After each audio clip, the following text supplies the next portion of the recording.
click bell button.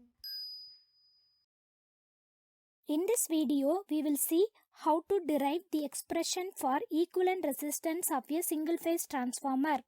R1 is the primary winding resistance and R2 is the secondary winding resistance. We can transfer the primary winding resistance to secondary side, or we can transfer the secondary winding resistance to primary side without affecting the performance of the transformer. The advantage of transferring the resistance from one side to another side is to make the calculation easy. For example, if we want to calculate the copper loss of the single phase transformer, first we have to calculate the copper loss in the primary winding, that is I1 squared R1. If I1 is the current flowing through the primary winding, and you have to calculate the copper loss in the secondary winding, I2 squared R2. I2 is the current flowing through the secondary winding. Then we have to add these two in order to calculate the copper loss.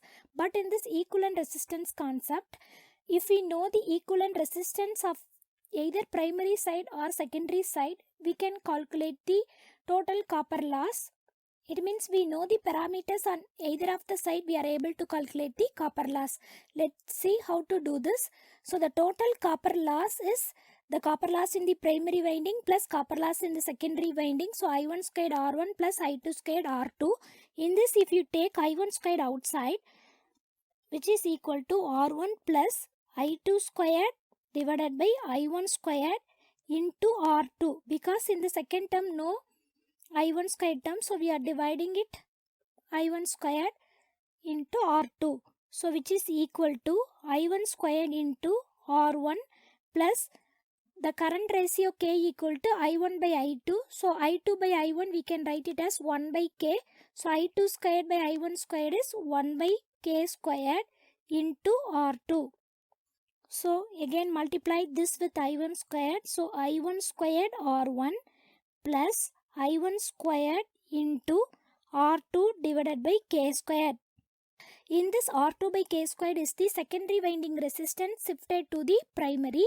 If we compare these two with these two, the copper loss due to resistance R2 at the secondary side is same as that of the copper loss at the primary side with R2 by K squared. So both will cause the same copper loss. So we can write the equivalent secondary winding resistance, which is referred to the primary side as R2 dash, which is R2 divided by K squared. So R2 dash is nothing but R2 divided by K squared. Now this R2 dash is the secondary winding resistance R2 transferred to the primary side. So we are denoting it as R2 dash. Now in the primary, we are having two resistance. One is the primary winding resistance R1 and another one is the secondary winding resistance transferred to the primary, which is R2 dash. So the total equivalent resistance at the primary side is sum of these two, R1E. So which is R1 plus R2 dash. So we can write the total equivalent resistance at the primary is sum of R1 plus R2 dash. R2 dash is nothing but R2 divided by K squared. Now which is equal to I1 squared if you take outside, R1 plus R2 divided by K squared. So R1 plus R2 by K squared is nothing but R1E. So which is equal to I1 squared into R1E. So now the total copper loss is equal to I1 squared R1E, which is equal to I1 squared R1 plus I2 squared R2.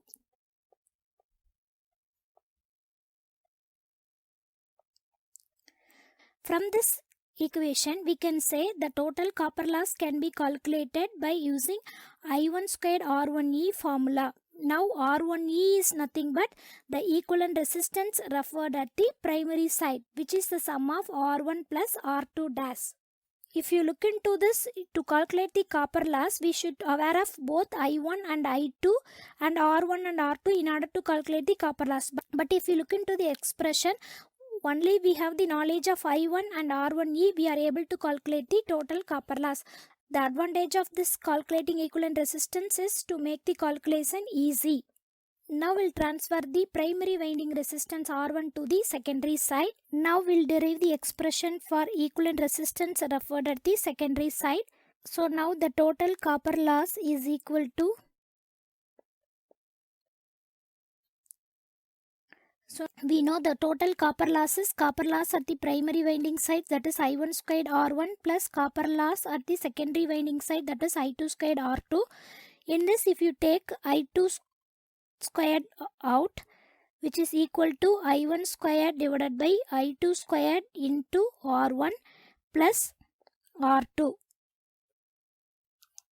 We know current transformation ratio K equal to I1 divided by I2.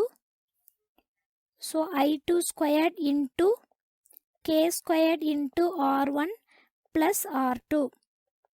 So which we can write this as I2 squared into K squared R1 plus I2 squared into R2. If we compare these two equations, we can say the K squared R1 is the primary winding resistance shifted to the secondary side. So we can denote this as R1 dash, which is equal to K squared into R1. Secondary side we have the secondary winding resistance R2 and primary winding resistance shifted to the secondary side R1 dash. So total equivalent resistance at the secondary side R2E is sum of R2 plus R1 dash. So which is equal to I2 squared into R1 dash plus I2 squared into R2. So which is equal to I2 squared into R1 dash plus R2. So which is nothing but I2 squared into R2E. So total copper loss is I2 squared R2E, which is equal to I1 squared R1 plus I2 squared R2. So in this, R2E is the equivalent resistance referred at the secondary side, which is the sum of R2 plus R1 dash. R1 dash is nothing but K squared into R1.